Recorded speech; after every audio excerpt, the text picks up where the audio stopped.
제가 초등학교 3학년 때 어머니를 모시고 어머니가 저를 데리고 오겠죠.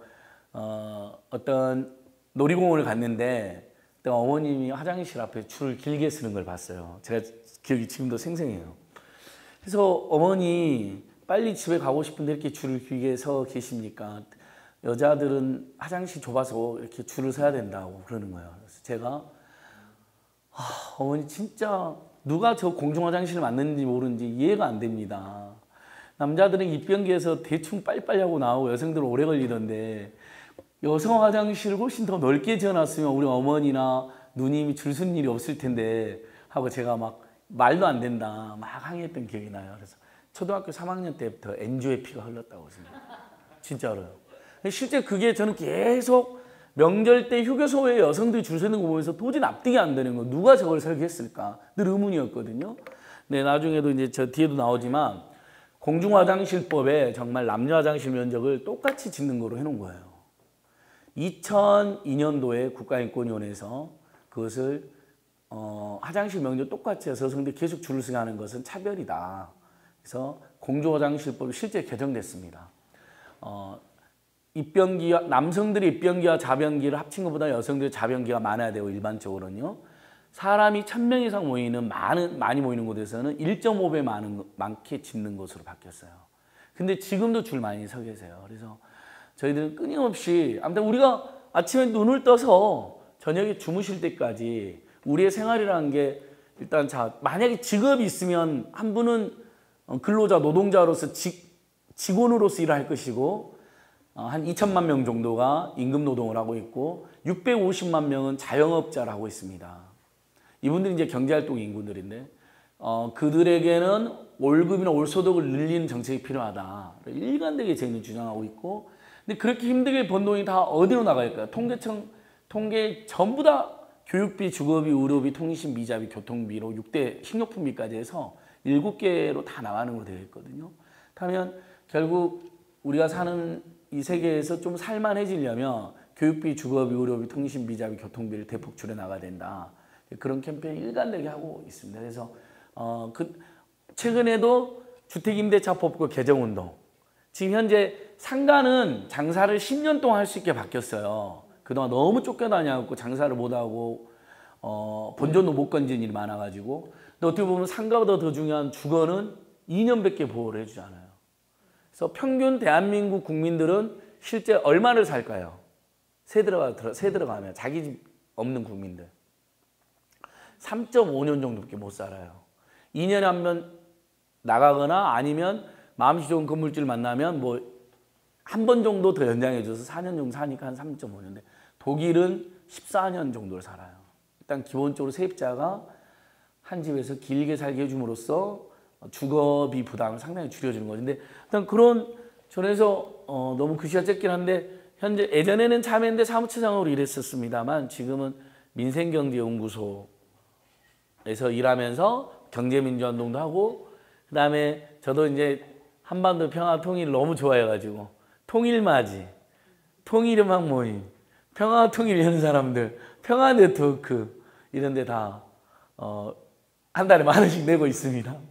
통일맞이는 운영위원으로도 참여했는데 최근에는 활동이 좀 뜸하시더라고요. 금융정의연대 처음 들어볼 수도 있었던데 정말 중요한 활동을 합니다. 여기 가운데 이제 금융정의연대 죄송합니다. 이제 됐습니다. 알겠습니다. 금융정의연대로 있잖아요. 최근에 선생님들께서는 관심이 있을지도 모르는데 우리은행하고 하나은행이 판매한 DSL이라고 해외 금리 연계형 파생 상품 사신 분들 다 적금이나 예금인 줄 알고 샀거든요. 완전 사기성 판매. 심지어는 이제 창구에 우리 은행 가다 보면 정들고 신뢰가 쌓인 직원들 있잖아요. 그분들이 연락을 해가지고 팔순 노인들 심지어 치매 환자한테 연락해서 그건 사모펀드 갖고 1억 이상 무조건 투자를 해야 돼요.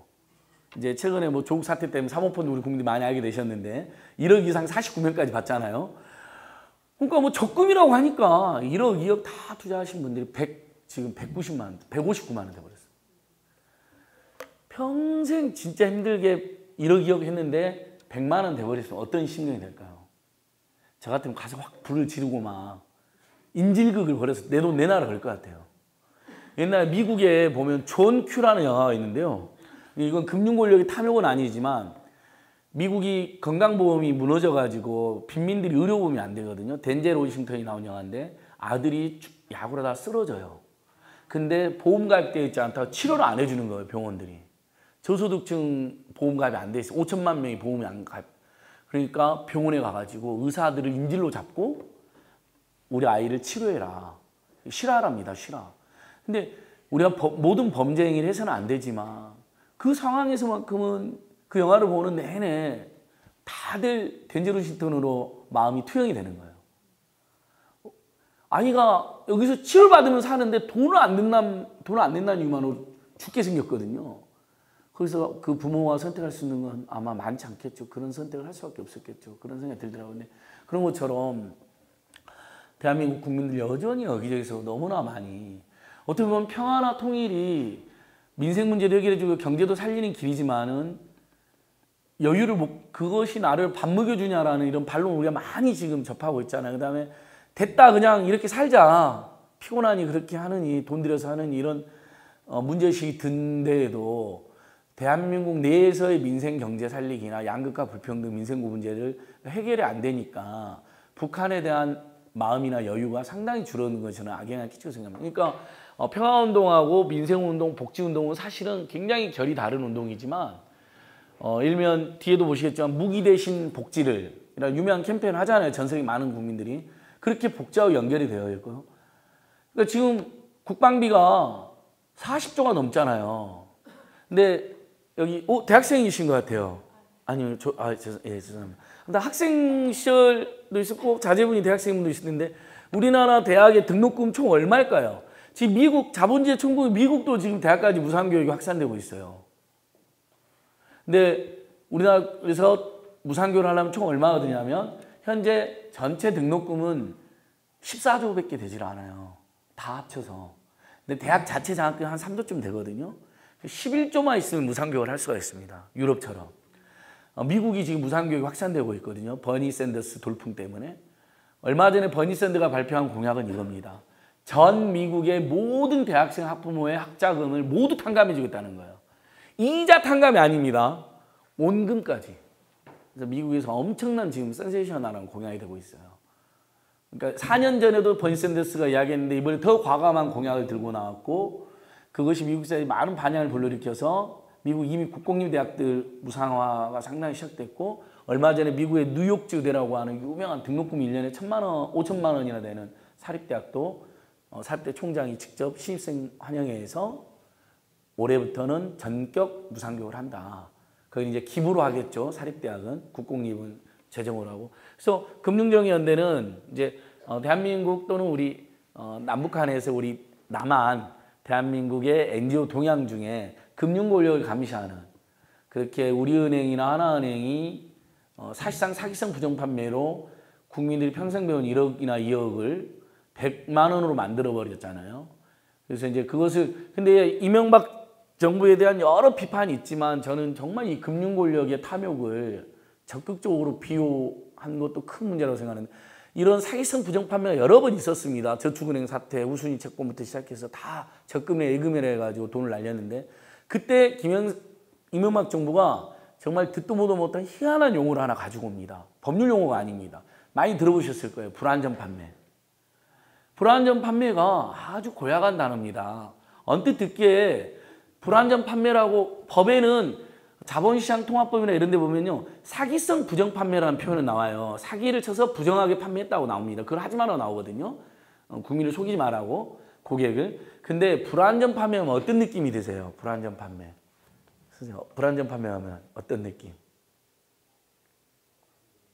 굉장히 예를 들면 이런 거죠. 김밥 같은 거 드셨을 텐데 김밥 보면 양꼬다리가 맛있잖아요. 근데 이제 김밥 마신 분이 양꼬다리 맛있으니까 하나를 먹어버렸어요.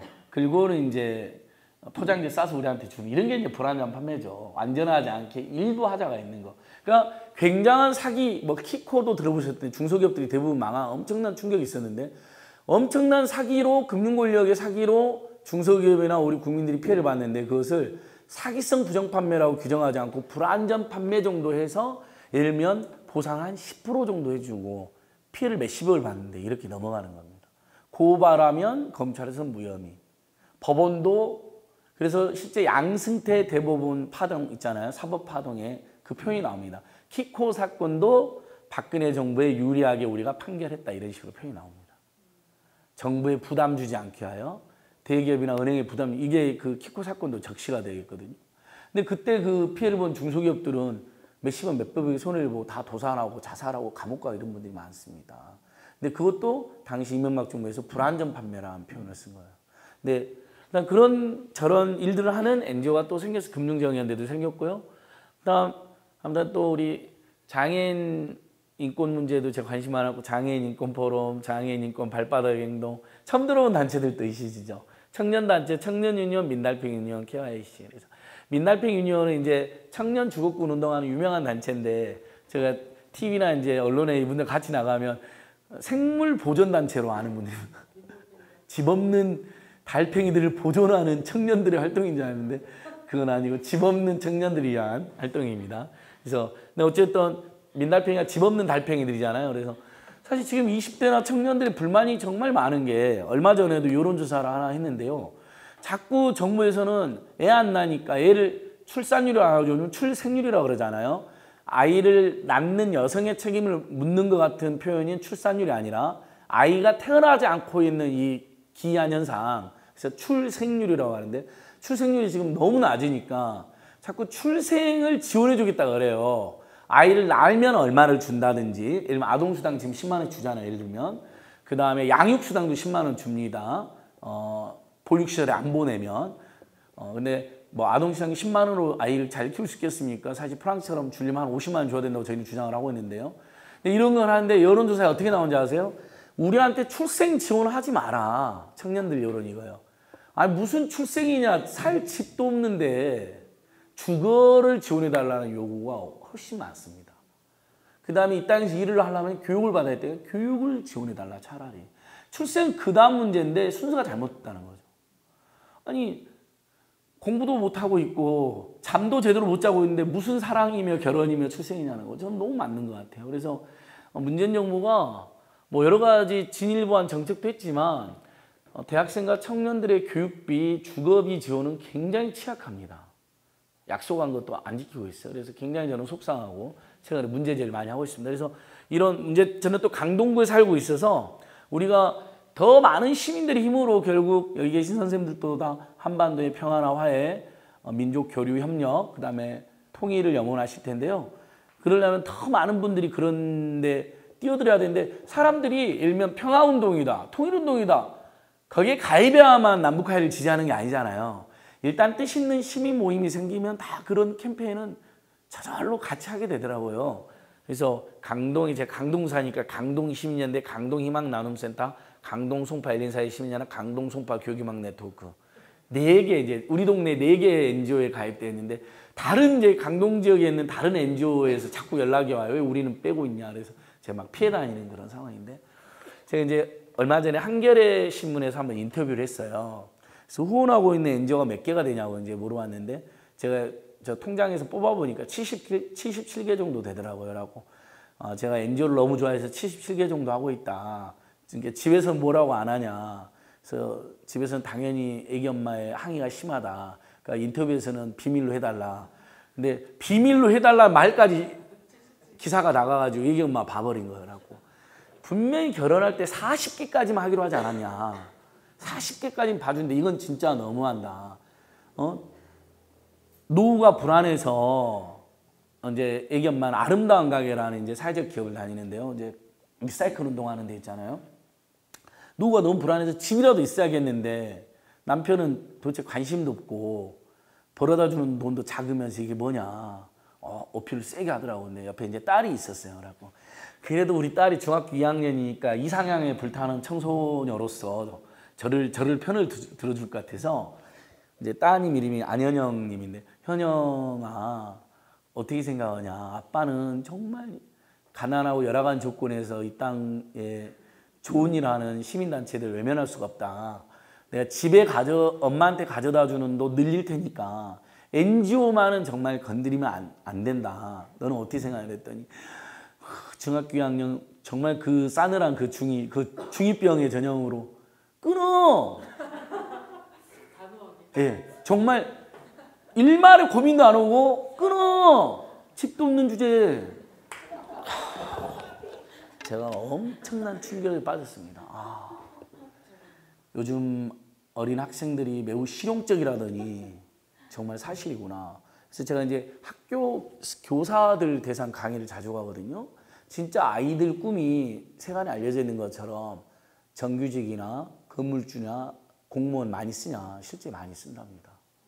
그 우리 때는 저나 이제 우리 선배 세대들도 계실 텐데 그래도 무슨 과학자, 뭐 인권 변호사, 뭐 대통령, 정치인, 기업가 뭐 이런 꿈들이 많았잖아요. 근데 실제 요즘 학생들은 뭐 장난인지 진짜인지 조금 더 선생님도 이야기를 해봐야 되는데 진짜로 건물주 많이 쓴대요. 건물주. 공무원, 정규직도 쓰고.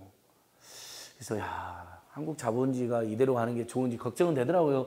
어쨌든 그런 상황에서 어쨌든 수없이 많은 NGO들, 근데 이제 방금 전에 이제 방송하고 온 것은 TBS TV 이제 TV 민생연구소인데 하루 종일 이제 매일 6시부터 50분 동안 방송하는데 민생 문제만 다룹니다. 그래가지고 얼마 전에 방심위의 이달의 좋은 프로그램상을 받았습니다.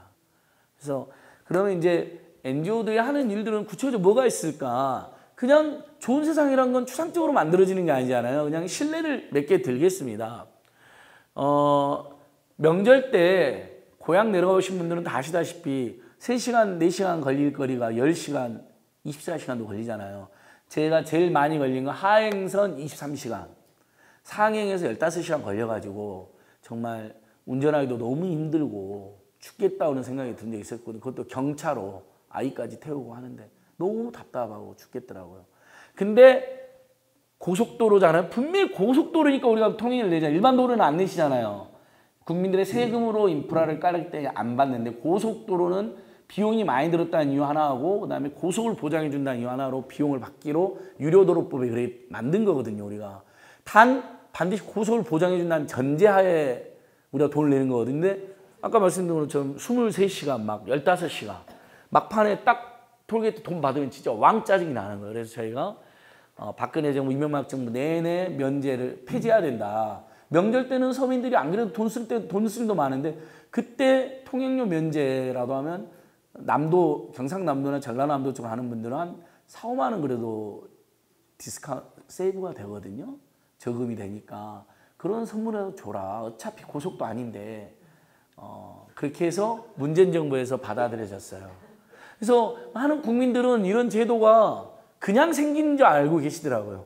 세상 근데 뭐 다 아시겠지만 2가지 거짓말이 있는 것 같아요. 세상에서. 세상이 저절로 좋아진다는 거짓말. 절대 저절로 좋아지지. 단 하나도 어쨌든 뜻 있는 국민의 노력이 없이 된 건 없죠. 그게 뭐 위대한 정치가랑 결합이 되었든 안 됐든 간에 국민들의 끊임없는 노력과 투쟁으로 캠페인으로 이루어진 것이. 그다음에 해도 안 된다는 거짓말. 너무 막 어차피 안 돼. 거기서 거기야. 그놈이 그놈이야. 이런 말이 제일 절망의 세계로 들어가는 거죠. 결국 아무것도 안 되니까 하지 말았는데 그러면 세상은 딱 지금의 기득권, 기성의 질서로만 운영이 되는 거죠. 자라나는 세대나 학생들이나 사회 약자가 보기에는 좀 바뀌어야 되는데 근데 이렇게 불평등이나 민생고나 양극화가 심화되면 대한민국은 지금 굉장한 저는 한편으로는 매우 민주주의나 경제발전이 역동적으로 이루어지는 자랑스러운 나라지만 한편으로는 우리 모두 걱정해야 되는 그래서 국민들이 한반도 평화나 통일에도 관심을 안 가지게 되는 저는 굉장히 비참한 위기의 상황이라고 생각을 해요. 아이를 안 낳잖아요. 일단요. 아이 낳아서 잘 키울 자신이 없으니까 출생률 꼴찌, 자살률 1위. 그러니까 현재의 고통은 자살률로 미래에 대한 불안은 출생률로 이어진다고 하거든요. 그렇게 되어 있죠. 근데 살기가 팍팍하니까 한 푼이나 더 벌어야 되니까 노동시간은 세계 최장 1, 2등을 거의 다툽니다. 선진국들은 1년에 1,700시간이라는데 대한민국 2,200시간 안팎을 합니다. 근데 당연히 일 많이 하니까 다이나믹 코리아 우리가 정말 사랑하는 대한민국이지만 안타깝게 최근에도 뉴스 계속 나왔잖아요. 산재 사망률이 OECD에서 계속 1등을 하고 있어요. 1년에 2,000명 안팎이 산재로 돌아가시고 있는 거예요. 근데 제일 저는 그게 NGO 스텝하면서 몇 가지 제가 너무 잘못했다고 생각한 게 산재에 대한 대응을 제대로 못한 겁니다. 너무 많이 죽거나 다치고 계세요. 2명이 해야 될 일을 1명이 시켜가지고 구의역 김군도 그랬고요. 태안화력발전소의 고 김용균 군도 그랬잖아요. 원래 매뉴얼에는 2명이 하게 되어 있습니다. 한 사람이 작업에 염두하다가 열중하다가 혹시라도 실수로 컨베이어 벨트에 끼거나 그러면 옆에 있는 사람이 그걸 딱 내려주기만 해야 되잖아요. 구의역 김군은 어떻습니까? 그죠? 구의역 가보시면 그 자리가 보존되어 있거든요. 정말 얼른 고치고 일지로론가 가셔야 되니까 집중을 해버린 거예요. 둘이 했어야 돼요. 한 사람 망을 봤어야죠. 전철 들어온 거. 바로 전철 입구거든요. 그 기차가 진입하는. 생각만 해도 너무 가슴 아픈데요. 어쨌든 그런 계속 끊임없이 아무튼 요청을 합니다. 통행료 면제. 그래서 이번 추석 때도 좀 많이 막혔거든요. 내려갈 때 한 4시간 거리가 8시간 걸리는데 마지막에 다 늦으셨다고 하더라고요. 4, 5만 원 돈이지만 왕복. 그래도 사람들은 힘이 되는 겁니다. 불합리한 거에 대한 개선이 됐고요. 대중교통 조조 할인제도 모르시는 분은 모르시면 지금 시행되고 있습니다. 아침 6시 반 전에 버스나 지하철 타시면 요금이 20% 할인이 됩니다. 저는 이 어떤 문제, 2가지 문제의식이었습니다. 새벽같이 일 나가는 분들은 대부분 서민들이다. 빈곤층이다. 저소득층. 누가 새벽에 버스나 지하철 타고 일하러 가냐. 10중 8구 빈곤층인데 그분들에게 조금이라도 교통비를 지원해주고 응원을 해주자. 열심히 먹고 살려고 하는 사람 내치지 말자. 사실 일할 능력이 있는데 일 안 하고 있으면 좀 답답하잖아요. 짜증도 나는 거 있잖아요. 사회적으로. 그래서 우리가 복지국가를 지향하면서도 구호의 차이가 확실히 있어요. 모든 아이는 우리 모두 아이라는 말은 많이 쓰죠. 그리고 굉장히 부담 없이 느껴지잖아요. 모든 아이는 우리 모두의 아이. 모든 학생은 우리 모두의 학생. 괜찮아요. 근데 어떻습니까, 여러분? 똑같은 말인데 모든 어른은 우리 모두의 어른. 그래서 징그럽잖아요. 동의가 안 되기도 해요. 사람들 거부감이 들기도 해요. 어른은 일정의 자기 책임이 있다는 거거든요. 사회로 나와서는. 근데 사회로 나가기 전에 경제적 자립이 안 돼 있고 아직 교육을 다 이수하지 못한 아이와 학생은 실제로 스웨덴에서 나온 구호잖아요. 모든 아이는 우리 모두의 아이. 그리고 국가는 국민의 집이 되어야 된다. 나라가 국민에게 편안한 집이 되어야 된다는 겁니다. 예를 들면 밥은 먹게 해주고 잠은 자게 해주는 걸 국가가 보장해줘야 이런데. 그래서 대중교통 조조 할인제 지금 6시 반. 얼마 전에 서울시가 몇 년 전부터 했고 경기도로도 확산됐습니다. 근데 6시 반 너무 이르죠. 사실 저도 딱 한 번밖에 이용을 못했어요. 그다음에 제가 두 번째 생각했던 것은 7시에서 8시 사이에 대중교통이 피크여가지고 정말 힘들잖아요. 지옥철 버스도 그렇고 분산 효과를 노렸던 건데 6시 반이니까 분산도 별로 안 돼요. 그래서 지금 저희는 7시까지로 연장을 해가지고 분산도 하고 20% 할인도 하자 이제. 그다음에 이것도 별건 아니라고 생각하시지만 지하철 잡상인 지하철 타면 이제 물건 파시는 분들 있잖아요. 근데 저나 몇몇 저의 여러 동료들은 그분들을 잡상인으로 보는 게 너무 마음이 무거웠어요. 어쨌든 먹고 살려고 노력하는 분들인데 칭찬은 못 해줄 망정 왜 비하를 하나. 그래서 저희들이 서울시 행정용어가 잡상인으로 되어 있다는 걸 알고 고민했어요. 저 용어를 가치 중립적인 용어, 찬양도 비하도 아닌 중립적인 용어로 고쳐보자. 그래서 그분들의 동선을 열심히 봤죠. 제가 지하철 탈 때마다. 현대판 보부상이라는 결론에 이제 다다르게 됐어요. 보찜으로 이제 들고 다니시잖아요. 현대판 보부상. 근데 현대판 보부상 너무 길잖아요. 이동상인. 그래서 이동상인으로 바꾸자. 그래서 실제 잡상이라는 명칭이 서울시 포함하여 지하철공사에서 정식으로 이동상용으로 바꿨습니다. 지금 지하철 가보시면 잡상이라는 말이 없어졌어요. 이동상이라고 합니다. 근데 이제 그날 그분들의 명칭이 이동상인으로 바뀐 다음에 정말 이동상인들이 저희들한테 처음으로 우리가 이제 이 사회에서 시민권을 인정받은 것 같다 하고 저희한테 고맙다고 연락도 주시고 찾아와가지고 선물을 주고 가셨는데 그 선물이 이제 자기들 판매한 상품 중에 최고 히트 상품이었던 저희 뚜러뻥 이런 건데 이제 뚜러뻥은 이렇게 뒤에 공기장 주머니였잖아요. 그거 말고 실제 다들 그거 사신 분도 있을 텐데 세면대하고 화장실에 쭉 넣으면 머리카락이랑 잘 빠지는 거 있잖아요. 그 플라스틱으로 되어 있는 갈고리형 오물 제거제 그거 주고 하셨어요. 근데 그건 진짜로 지금도 제가 잘 쓰고 있습니다. 어떻게 하셨어요? 선생님 맞습니다. 그게 백화점 같은 데서는 한 10,000원 하는데 지하철에서 2,000원 해갖고 지하철 이동 상인 역사상 가장 히트한 상품으로 꼽히는데 그거 저한테 들고 가시면서 전기 전자제품은 고장 많이 나니 주의하시고 이런 생활용품이 상대적으로 기능이 좋다고 꿀팁도 추가하셨어요. 그래서 그런 것도 했었고요. 그 다음에 영화관 가면 정말 우리 서민들이 우리가 영화관에 우리 보통의 서민이나 중산층들이 여가 생활 어떻게 되어 있습니까? 외국 여행 쉽게 못 가죠. 아이들과 놀이공원 한번 가면 좋지만 놀이공원 가는 것도 시간이 많이 걸리고 돈도 많이 듭니다. 그러니까 겨우 많은 서민이나 중산층들이 하나는 등산을 갈 거고 하나는 영화관을 가는데 영화관을 가면 기분이 많이 안 좋습니다. 일단은 팝콘이 원가가 500원인데 5,500원 정도에 팔아요.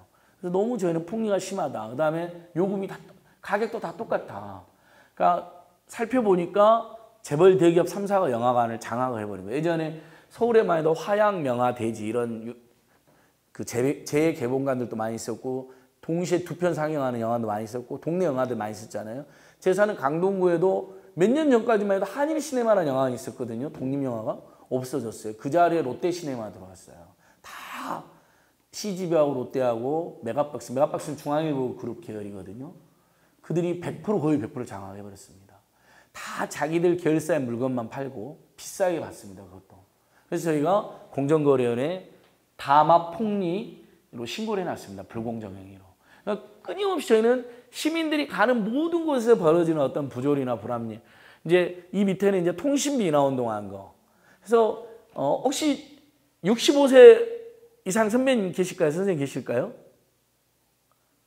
우리 중에 안 계시죠? 근데 주변에 작년 7월부터 아주 좋은 제도가 시행되고 있는데 모르시는 분이 많더라고요. 혹시 알려주세요. 그러니까 주변에 선배님이나 어머니, 아버님이나 할머니, 할아버님한테 65세 이상 어르신들은 11,000원씩 통신비가 의무적으로 감면되고 있습니다.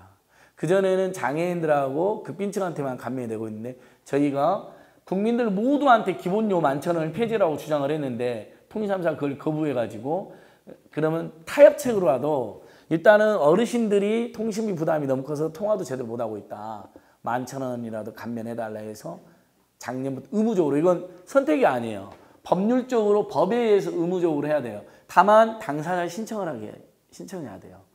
뭐 당사자가 싫다고 할 수도 있기 때문에 이렇게 되어 있습니다. 그러니까 계속 우리 국민들이 아까 제가 말씀드렸잖아요. 그러니까 현재 대한민국의 NGO들 뭐 다 모든 NGO가 그렇지는 않습니다만 분야도 다르고 꿈도 다르고 각각의 포지션도 다르지만은 어쨌든 우리 국민들이 이 땅에서 조금이라도 평안하게 합리적으로 평화롭게 살아가는데 작은 보탬이라도 되지 않아요. 그래서 끊임없이 싸우는 거예요. 통신비 걱정하신 적 있으시죠? 얼마 나와요? 오, 많이 나오네요. 5G 가입했어요? 안 했어요? 못했죠. 지금 아마 이 중에는 5G 쓰신 분 없을 것 같아요. 아니 가난해 보여서 그런 게 아니라 일종의 벌써 350만 명이 가입했다는데 이 5G 서비스만 해도 엄청난 속도를 자랑하긴 하지만 요금제를 통신재벌 3사가 아까 영화관을 재벌 대기업 3사가 장악했다고 했잖아요. 똑같이 통신사 3사를 재벌 대기업이 장악하고 나머지는 허가를 안 내주고 있습니다. 그러니까 자본주의의 장점이 뭐죠? 우리가 흔히들 선의 경쟁이라고 그러고 가격 경쟁이라고 했잖아요. 그게 영화관이나 통신 서비스 같은 국민들의 굉장히 중요한 서비스에서는 전혀 작동이 되지 않습니다. 그러니까 대한민국 경제체제는 잘 보시면 정확히 저는 자본주의도 아닌 것 같아요. 일종의 재벌 대기업의 어떤 안정적 이윤을 보장해주는 독특한 경제체제라고 해야 되나요? 실제 경쟁이 전혀 이루어지지 않는 분야가 많습니다. 우리 예를 들면 자본주의 그러면 또 휴머니즘이 아니죠. 민주주의는 국민이 주인 되는 체제고 휴머니즘은 인간이 주인 되는 체제고 자본주의는 번역을 다 보시면 캐피탈리즘이잖아요. 돈이 주인 되는 체제라는 거잖아요. 그러면 돈 낸 사람이 인자라는 유명한 말이 있는데 우리가 병원이나 학교 가보시면 어떻습니까? 돈 내도 병원에 가면 제대로 이야기 뭐 물어보지도 못하고 나오잖아요. 다음 손님 엄청 기다리고 있어가지고 자본대로도 되지도 않는 거예요. 어떤 면에서는 어떤 중요 공공 서비스나 특정한 생활 필수품에서 거의 가격 경쟁이라기보다 이루어지지 않는. 그러니까 자본주의 장점도 없고. 자, 아무튼 그래서 계속 통신민원에서 아까 말씀드린 것처럼 65세 이상 어르신들 11,000원씩 의무 감면 제도도 도입했고요. 그 다음에 이제 이것은 제가 내일 114로 연락하시면 요금 할인 25%를 받을 수 있는 이제 꿀팁인데요. 예전에 핸드폰 가입하실 때 우리 선생님들께서 보조금을 받은 사람이 있습니다. 근데 보조금을 안 받으면, 그러니까 예를 들면 중고폰이든 집에 굴러다니는 폰이든 해외에서 직구한 폰이든 선물 받은 폰이든 이건 단말기를 구입을 안 하는 거잖아요. 이미 단말기 가지고 있기 때문에. 그때 개통을 하면 그전에는 단말기를 비싼 단말기를 살 때만 보조금을 줬어요. 저희가 그거에 대해서 계속 문제제기했어요. 아니 왜 새 단말기를 사는 사람한테만 지원을 해주고 자기 단말기 가져온 사람한테는 지원을 안 해주냐. 똑같은 개통인데 이건 차별이다. 그래서 단말기 유통법에 그 제도가 들어갔어요. 자기 폰, 자기가 가지고 있는 폰, 중고폰이든 신폰이든 그 대리점이나 판매점에서 안 사고 갖고 간 사람한테는 20% 요금 할인을 하게 해준 거예요. 보조금 안 받는 사람한테는. 이 제도를 이제 제가 만든 거거든요. 그러니까 10만 원짜리 요금제 가입하셨으면 2만 5천 원 한 달에 주로 굉장히 큰 도움이 되는 제도인데요. 근데 많은 분들이 이제 예를 들면 단말기가 너무 비싸면 요금 할인보다는 단말기 가격이 너무 부담되니까 보조금을 받는 걸 선택을 해요. 그런데 내가 보조금을 받았으니까 난 요금 할인 안 된다고 생각하고 잊어버리시는 거예요. 많은 분들인데 저희가 자꾸 단말기를 바꾸는 사람들은 보조금을 계속 받잖아요. 예를 들면 1년에 한 번씩 단말기 바꾸는 사람은 보조금 계속 받잖아요. 그러니까 통신 3사가 국민들로부터 엄청난 통신비를 받아낸 다음에 단말기 자주 바꾸는 사람만 지원해주는 꼴이 되잖아요. 그래서 그러면 길게 쓰는 사람도 차별하지 말고 도와줘라 그래가지고 보조금을 받았다 하더라도 약정기간 6개월 미만인 때는 그때부터 20% 요금 할인을 받게 제도를 바꿔놨어요. 근데 우리 국민들이 이걸 잘 모르셔가지고 1,000만 명 정도가 이걸 이용을 못하는 것으로 감사히 지게 됐어요. 그러니까 예를 들면 이제 스마트폰에 조금 익숙하신 여기 조금 젊은 데는 내일 당장 114로 전화하셔가지고 내가 혹시 옛날에 보조금 받은 적 있냐 그러면 보조금 받은 걸 다 기록이 남아있거든요. 1년 6개월, 24개월 약정인데 1년 6개월 지났네요. 1년 7개월 지났네. 이런 말을 해줄 거 아니에요. 해줘요, 요즘에. 그럼 이제 6개월만 남은 거잖아요. 그러니까 1년 딱 24개월 약정했어도 18개월만 딱 지났으면 그때부터는 무조건 20% 요금 할인이 들어가는 거예요. 근데 이게 딱 봐도 지금 들어도 약간 헷갈리잖아요. 그러니까 통신 3사가 제도를 어렵게 설계해놔가지고 1,000만 명 감사해서 1,000만 명이 이용을 못하는 거로 지금 지적이 됐습니다. 그래서 당장 내일 114 통신사 선생님들이랑 114로 전화하면 너무 요즘 그건 친절해요. 알려줘요. 제가 요금 할인 25% 대상입니까 아닙니까? 그럼 바로 알려줘요. 대상 맞습니다. 그럼 내일부터 25% 요금 할인돼요. 그다음에 저는 통신 민원 동안은 제가 좀 부끄러운 고백을 하나 해야 되는데 제가 20% 요금 할인 잘 받고 있었거든요. 단말기 좀 오래된 단말기 갖고 오랫동안 쓰니까. 그래갖고 저는 계속 25% 요금 할인 잘 받고 있다고 생각했는데 어느 날 다른 걸 물어보려고 전화를 했다가 그냥 혹시 해서 저도 20% 요금 할인 잘 되고 있죠 그랬더니 아 그거 끝났는데요 그러는 거예요. 선택 약정 요금 할인이기 때문에 20% 요금 할인 받을 때 그 1년 받을래 2년 받을래라고 기간을 정해라 그러거든요. 제가 24개월로 기간 정해놓고 깜빡하고 지나가 버린 거예요. 그래서 내가 통신사에 아니 그걸 왜 전화를 안 해주냐 했더니 문자 하나를 보냈다는 거예요. 아, 이 바쁜 세상에 지금 문자를 안 보는 경우도 많은데 전화를 해서 알려줘야죠. 몇 번이라도 최소 상세판은 했어야죠. 그리고 제가 2달간 20% 요금 할인은 적용 안 되고 있었어요. 그러니까 이미 자기가 요금 할인을 받고 있다고 생각하고 안심하지 마시고 전화해가지고 혹시 내가 그 기간이 지났느냐 하면 예를 들면 이제 한 1년 정도 다시 연장해서 요금 할인 받을 수 있는 거죠. 그 다음에 이제 단말기 바꿀 일이 있으면 또 단말기 받고 자기가 보조금 받고 싶으면 보조금 받는 거고 너무 단말기 비싸서 아니면 요금 할인을 더 받을 수도 있는 거. 이런 식으로 별건 하지만 계속 반값 등록금 투쟁이 최근 우리 국민들에게 준 가장 커다란 선물입니다.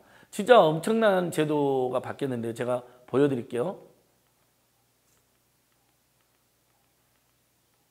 아 여기는 반값 등록금 투쟁만 나와 있네. 얼마인지는 안 나와 있네요. 반값 등록금은 2011년도에 제가 투쟁해서 지금 국가장학금을 얼마나 받고 있냐면 현재 대학생들이 최대 많게는 1년에 520만 원까지 받고 있습니다. 근데 제가 이 강의를 하러 다니잖아요. 그러면 연세들이 조금 직단 선배님들은 아 그거 나중에 학자금 말하는 거지 학자금 나중에 다시 갚아야 되는 거냐고 물어봐요. 그러니까 국가가 대학생들한테 무상으로 장학금을 주는 제도가 생긴 걸 이해를 못 하세요. 한 번도 국가로부터 무상 장학금을 받은 적도 없고 그런 세상을 우리 대한민국에서 본 적이 없으니까 유럽이 뭐 무상교육 한다더라 학생들한테 학생수당 준다더라는 들어봤어도 근데 실제로 1년에 520만 원까지 무상으로 줍니다. 돌려받지 않아요. 학자금 대출 제도는 따로 있어요. 그래서 윤은주 선생님이 예전에 대학 다닐 때 학자금 대출 받으면 어떻게 했어요? 혹시 기억나세요? 일단 학자금 대출이 과마다 쿠폰이 한 2개나 3개밖에 나오지가 않아요. 대출 많이 안 해줬고요. 그 대출을 받아도 2월 달에 대출 받으면 3월 달부터 이자를 갚아야 돼요. 그러니까 학생들이 실용문양자 많이 돼 있어요. 지금은 저희가 그때 반값 등록금이 어떤 제도를 만들어 놨냐면 진짜 이건 위대한 제도예요. 그래서 혹시 이제 자제들이 대학교 곧 가야 되는데 등록금 걱정 너무 안 하셔도 돼요. 실제로 강하게 아이를 강하게 키우십시오. 왜냐하면 이렇게 바꿔놨어요. 학자금을 빌리잖아요. 예전에 무조건 그 다음 달부터 갚게 됐는데 지금은 취업 후 학자금 상환제를 저희가 만들어가지고요. 대학을 졸업한 다음에 그 학자금이 1,000만 원이든 2,000만 원이든 상관없어요. 무조건 대학을 졸업한 다음에 돈을 벌면 갚는 거로 바꿔놨어요. 그러니까 원칙적으로 돈이 없어도 대학에 들어갈 수 있게 해놓은 거예요. 그러니까 서민들이나 사회적 약자들이 돈 때문에 등록금 때문에 대학을 포기하는 일은 없게. 물론 나는 대학 안 가고 사회로 나가 있다는 분들도 우리가 당연히 그에 상응해서 저는 지원해 줘야 된다고 생각하는데요. 어쨌든 그런 제도를 만들어 놨어요. 사실상의 등록금 후불제입니다. 나중에 돈 벌면 갚는 거예요. 이 제도는 운영이 되고 있고 거기에다가 국가장학금 주는 게 병행돼 가지고 소득 3분위 대학생들까지는 1년에 520만 원.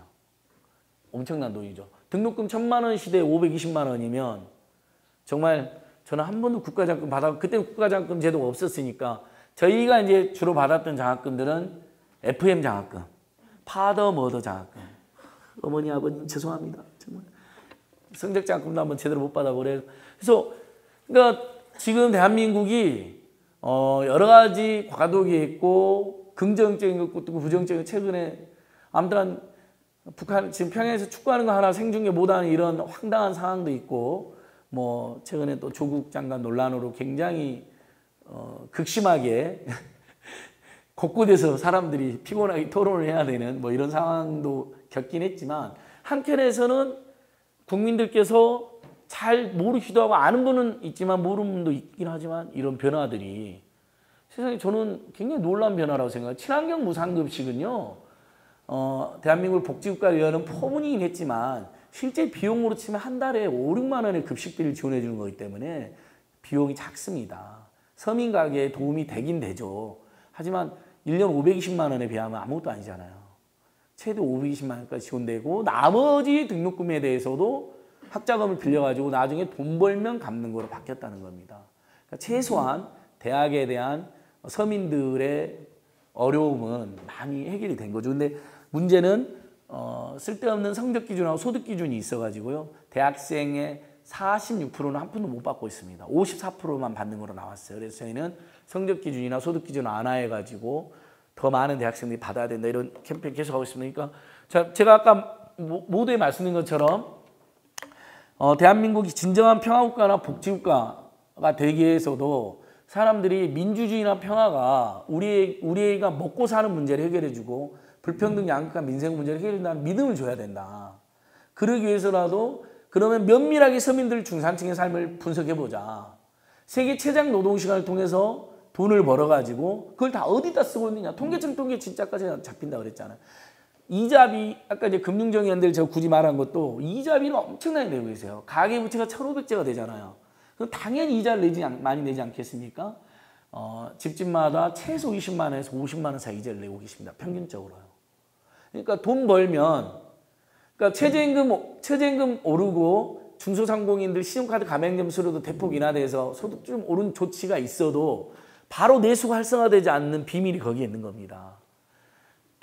월급이 올라가고 월소득이 올라가도 바로 그걸 소비로 연결되지 못하고 우리 국민들은 교육비, 주거비, 의료비, 통신, 미자비, 교통비를 먼저 생활 필수, 공공 필수 비용을 내시니까 당연히 내수로 바로 연결이 안 되는 거죠.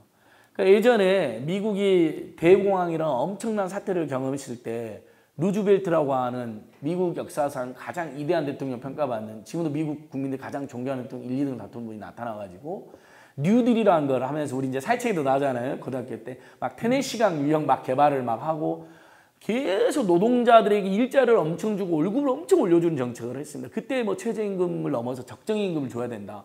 왜? 그래야지.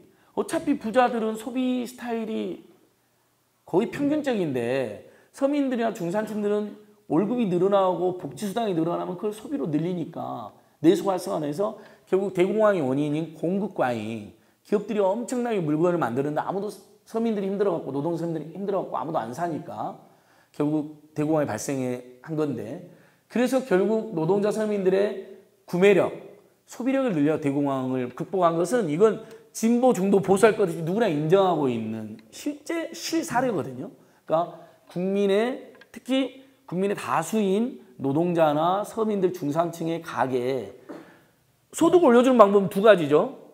월급을 올려주는 방법이 하나 있고, 월급도 모자라면 복지수당을 지원해주는 방법이 있죠. 그 다음에 소득을 올리는 방법이 제가 말한 게 생활 필수적으로 많이 쓰는 교육비, 주거비, 의료비, 통신비, 자비, 교통비를 그러니까 내가 등록금 500만 원 내던 걸 200만 원만 내면 그 집에는 당연히 소득이 300만 원 늘어나는 효과가 발생하잖아요. 그럼 소비를 늘리거든요. 이런 효과가, 저는 계속해서 이제 그런 캠페인을 하고 있습니다. 그래서 실제 정말 국가장학금제도 도입하고, 그 다음에 이제 최근에 여기 학부모님도 계실 텐데 대학교로 가면 제일 황당한 게 입학금입니다. 입학금 진짜 나쁜 겁니다. 제가 91학번인데 그때 제 입학금 3,000원 냈어요. 그래서 어디다 쓰나 그러니까 입학식 하면 대학생활 안내 책자 하나 하고 교과를 인쇄하는 뭐 종이 하나, 여기다만 쓰는구나. 그때는 처음에는 그렇게만 받았대요. 근데 등록금이 막 15% 20% 폭등하면서 입학금을 같이 폭등시키다 보니까 지금 입학금이 100만 원 안팎이에요. 너 우리 대학 왔으니까 합격 수수료 내라는 꼴로 변질된 거거든요. 법률 근거도 없어요. 그래서 제가 계속 없애달라고 해서 소송하고 난리 피웠거든요. 공정위에 불공정이라는 신고도 하고 법원에 부당이득 반환 청구 소송돼서 승소했어요. 그래서 입학금이 문제점을 전격적으로, 지금 국공립대학은 작년부터 없어졌고요. 사립대학은 해마다 25%씩 줄여가지고 내후년에 완전히 없어져요. 그러니까 별건 아니지만 예를 들면 지금 고3, 고2 학부모라고 생각해 보시자고요. 정말 생활이 빠듯해요. 근데 올해 2학기 때 고3 학생들 고교 무상교육이 실현됩니다.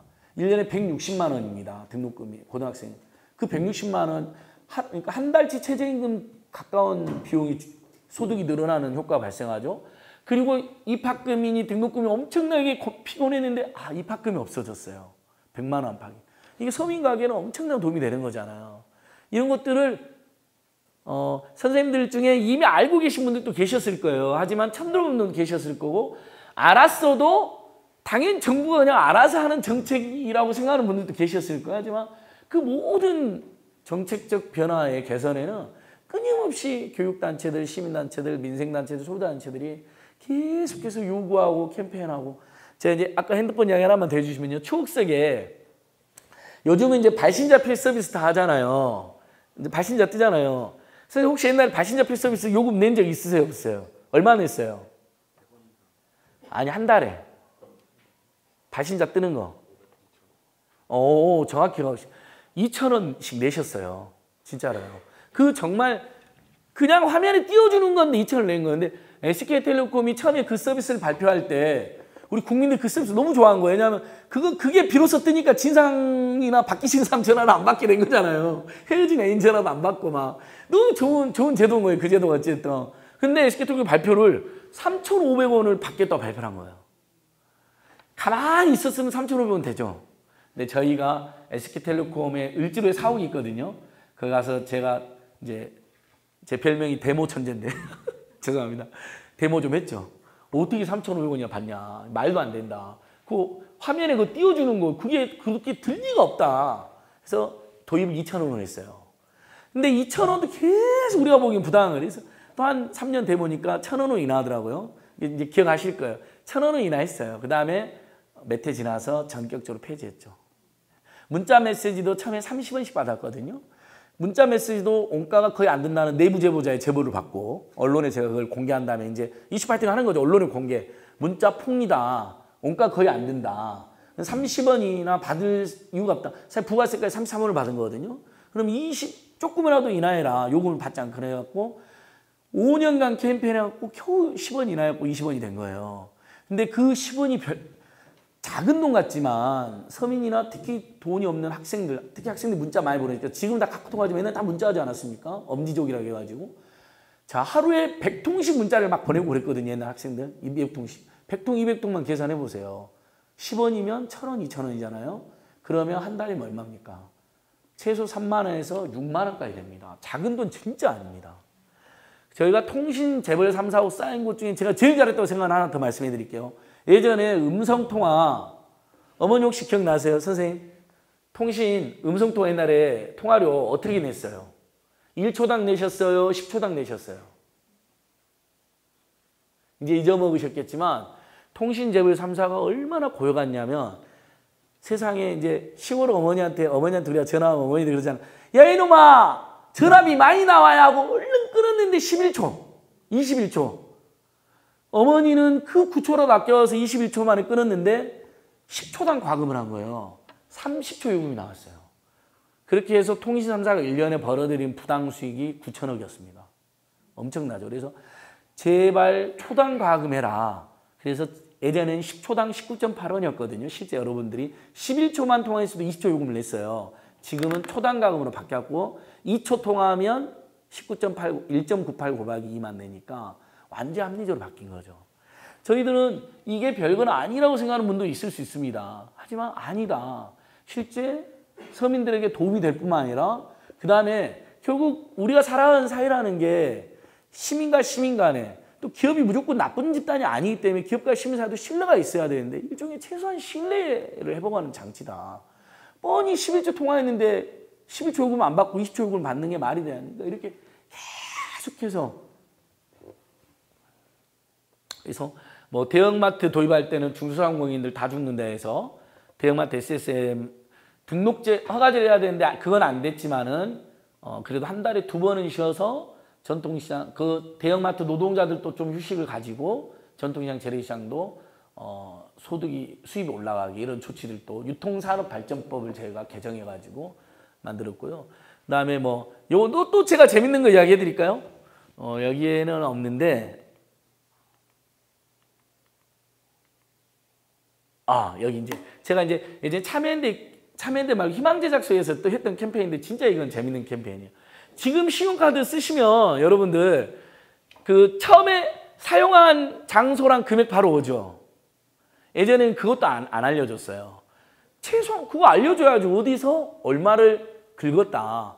그래야지 우리가 맞춰볼 수가 있잖아요. 왜냐면 똥굴뱅이 하나 잘못하면 허위로 돈이 나가니까. 근데 더 중요한 게 뭘까요?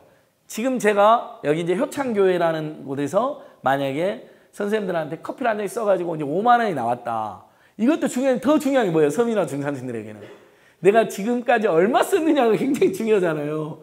왜냐하면 월급 들어왔다, 월급 나갔다 이런 유명한 노래가 있잖아요. 월급이 들어온 날 다 신용카드하고 그다음에 공과금하고 교육비 주거비로 이렇게 그건 거의 의무적으로 지출되는 거야. 나가버리니까. 근데 제가 신용카드한테 요구를 했어요. 누적 금액을 알려줘라. 그래야 우리가 한 달에 얼마 썼는지 정확히 알면서 예를 들면 벌써 130만 원이 누적됐어 그러면 지름신도 조심할 거 아닙니까? 그걸 안 알려주려고 하는 거예요. 왜 안 알려주겠어요? 누적이 되어 있으면 사람들 누적 통보가 되면 한 번 더 쓸 걸 주저하게 되겠죠. 와, 그것도 안 해준데 제가 그거 계속 요구해가지고 그걸 누적 금액을 알려주게 바꿨고요. 별건 아니지만 항상 심야 편에 소비자 편에. 그다음에 또 진짜 생각나는 게 우리 주말이나 주중 저녁이나 타행 또는 낮인데 타행에 가면 은행 수수료 나오잖아요. 많은 분들이 그런지 않아요? 정말 후배들한테 10만 원짜리 술 사준 건 안 아까운데 은행 수수료 1,300원 나오는 거 참 신경 쓰이잖아요. 안 내도 될 것 같은데. 근데 예전에는 수수료를 안 알려주고 돈이 그냥 나오면서 수수료가 얼마부터 통지가 되는 거예요. 희망제작소에서 저희가 지금 여러분들이 ATM기에서 쓰는 시스템을 도입시켰습니다. 수수료가 얼마인지 먼저 띄워준 다음에 계속 할 거냐 말 거냐. 그러면 수수료 1,300원, 이거 너무 비싸다. 난 차라리 내일 낮에 찾겠다 이때까지 이럴 수도 있고 아니면 조금 더 저렴한 수를 주는 데 가서 비교해 볼 수도 있고요. 그래서 이제 이게 참 재밌는 일인데 보통 우리가 결혼식에 가는데 이제 못 가면 친구들한테 부탁을 하잖아요. 선후배들한테 5만 원만 대신 내주라, 10만 원만 대신 내주라. 제가 그거 많이 해봤거든요. 그럼 찾을 때마다 수수료가 나오는데 꼭 그 줄 때는 저도 늦게 주는 놈도 있고요. 짜증나게. 그냥 5만 원만 주더라고요. 난 5만 1,300원이 들었는데. 그래서 저는 그 다음부터 삶의 태도를 달리했어요. 일단은 제 대신 부탁하면 무조건 저는 5만 원이든 10만 원이든 11만 3천 원, 5만 1,300원 이렇게 보내줍니다. 분명히 수수료 그 사람이 냈을 거니까. 그러니까 고맙다 이러더라고요. 야 기분 좋은데 이러더라고요. 아니 제 대신 신분을 해준 것도 고마운데 수수료까지 그분이 내게 하면 안 되잖아요. 그래서 그런 것도 계속 해나갑니다. 예, 요것도 한번 보실까요? 우리 이 제가 이제 헌법책을 드린 이유는 30년 된 헌법입니다. 근데 이 헌법책이 굉장히 좋은 게 이 헌법책 안에 세계인권 선언문도 들어있고요. 그 다음에 1919년도 임시정부가 수립됐을 때 임시헌장, 임시헌법도 들어있습니다. 대한민국 국민들이 다 읽어보셔야 되는데 너무 안 읽어보셔갖고 저도 이제 막 엄청나게 사가지고 가는 데마다 이제 2권씩. 한 권씩 드리면 서운하잖아요. 왜냐하면 이제 친한 친구나 사랑하는 사람 드리라고 2권씩 드리는데 여기 세계인권 선언문도 있는데요. 이 30년 전에 이 헌법 반드시 고쳐야 됩니다. 이 헌법에 장애인이란 말은 몇 번 나올까요? 장애인이란 말은 딱 한 번 나오는데 표현도 장애자라고 되어 있고 그냥 신체 장애자라고만 되어 있습니다. 예. 그러니까 사회경제 약자들의 권리가 30년 전에 우리가 6월 민주대항전을 통해서 헌법을 만들 때 그때 노동 3권을 도입한 것 같은 건 굉장히 잘 됐는데 사회경제 약자들의 권리라든지 국민의 어떤 기본권, 생명권, 안전권 또는 요즘은 이제 1,000만 반려인의 시대잖아요. 반려동물하고 사는 분이 1,000만 명이나 되는데 동물권 이런 게 전혀 규정이 안 돼 있습니다. 그 다음에 제가 이제 헌법책 이야기 드렸으니까 최근에 우리나라가 얼마나 검찰 힘이 센가 여러분들 보셨잖아요. 막 한 사람을 수사하는데 검사 40명에 수사관 60명까지 100명을 동원해가지고 70군데를 압수하고 그랬는데 그래도 이제 검찰 권력이 견제가 제대로 안 된다는 이제 봤는데 제가 이 헌법책 찾아보고 다시 한번 놀랐어요. 헌법에 검찰장이 없어요. 엄청난 권력을 왜 그런지 제가 갑작만 생각 알았어요. 1987 유월항쟁 시절에 이 헌법을 만들 때는 검찰은 힘이 없었어요. 그때는 아시다시피 안기부하고 그다음 영화 1987도 보시면 알겠지만 그 대공분실 경찰들이 검사한테 이래라 저래라 하고 심지어 하수인 부리듯이 했잖아요. 원래 법에는 검찰이 경찰을 지휘하게 되는데 오히려 대공분실 경찰이 검찰을 지휘하니까 우리가 헌법 만들 때 선배님들이 30년 전에 검찰에 대한 견제 조항을 안 넣어놨어요. 그래서 딱 검찰 딱 한 말 나와요. 대통령은 검찰총장을 임명할 때 국무회의에서 의결해야 된다. 그러니까 무슨 견제도 아니고 그게 있으나 마나한 조항이 딱 하나 있어. 그러니까 아직 우리가 개헌하게 되면 지금 정말 우리가 지향해야 될 평화의 가치나 통일의 가치, 남북화의 가치 이런 것도 대폭 집어내야 될 뿐만 아니라 진짜 우리가 딱 느꼈을 때 한국 사회를 누가 지배하고 있습니까? 언론, 검찰, 재벌, 대기업들이 엄청난 힘을 행사하고 있잖아요.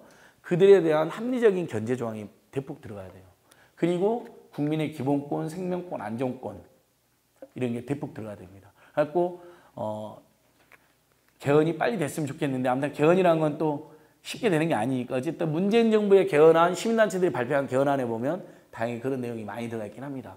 그래서 저 장면은 뭐냐면 여기가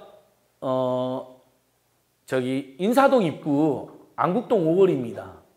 왼쪽으로 가면 일본 대사관 헌법재판소 있고 오른쪽으로 가면 인사동 있고 저기는 종로경찰서고요. 건너편에 옛날에 참여연대가 있었습니다. 그 다음에 이 건너편에 유명한 공기관이 있었어요. 공공기관이. 진짜 들으면 기가 막힌 공공기관인데 장애인 고용촉진공단이 있었습니다. 안국동 로타리에. 근데 이분들이 지금 왜 이렇게 웃으면서 건너오게 되냐면 장애인들이 여기에 세상에 장애인 고용촉진공단 앞에 육교가 있었어요. 진짜로요. 수년 동안. 그래서 장애인들이 와가지고 육교 때문에 장애인들이 가장 많이 가야 될 장애인 고용촉진공단이지 않습니까? 육교 때문에 정말 얼마나 서럽게 그러면 뭐 옆길로 가면 되지 하는 생각이 들 수 있잖아요. 근데 옛날 광화문을 잘 생각해 보시면요. 광화문 전역에 횡단보도 하나도 없었습니다. 전부 다 육교하고 지하도만 있었습니다. 진짜입니다. 이건 역사적 사료로 입증이 됩니다. 창덕궁하고 현대개동사가 앞에 횡단보도가 딱 하나 있었고요. 제가 정말 제가 도보로 저희들이 진짜 확인했거든요. 그 다음에 거기서부터 전부 다 지하도, 일본 대사관앞 사거리, 헌법재판소 사거리 지하도, 안국동, 여기는 이제 좀 내려오면 안국동의 육교, 좀 내려오면 동십자가 있죠. 동십자가 앞에 지하도, 광화문 앞에 세종대왕, 세종문화회관 미대사 있는 다 지하도, 그 다음에 쭉 또 저기 정부종합청사 앞에도 지하도가 있다가 정부종합청사 건너편에 횡단보도 딱 하나 있어요. 2개가 있었어요. 그러니까 장애인들이 고용촉진공단을 가려면 정부청사까지 가서 돌아와서 와야 되는데 정부청사를 건너가는데 또 횡단보도가 없어요. 교보사거리 횡단보도가 없었습니다. 지하도만 있었어요. 그러니까 결국은 오지 마라는 거죠. 그래서 이분들이 제가 이때 참여연대 건물이 여기 있었거든요. 종영 건너편에 있었는데 느티나무 카페랑 항상 캠페인하고 계셨어요. 육교를 없애달라고. 장애인 고용촉진공단 좀 마음 놓고 좀 가보자.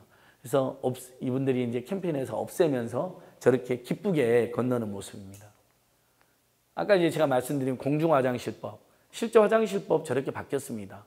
여성 화장실이 여성 화장실 대변기 수가 남자 화장실의 대소변기보다 1.5배 되도록 설치하게 진짜 바뀌었어요. 그 다음에 제7조 2도 보세요. 어린이용 소변기도요. 우리나라에 어쨌든 우리나라의 미래가 어린이들이고 대한민국의 중요한 구성원들이잖아요. 근데 이분들의 시민권, 투표권이 없으니까 참정권도 없으니까 누구도 인정을 귀 기울여주지 않는 거예요. 근데 대한민국에서 처음으로 2005년도에 어린이들을 모아놓고 국회의원 코스프레를 시킨 거예요. 각 지역의 어린이들로.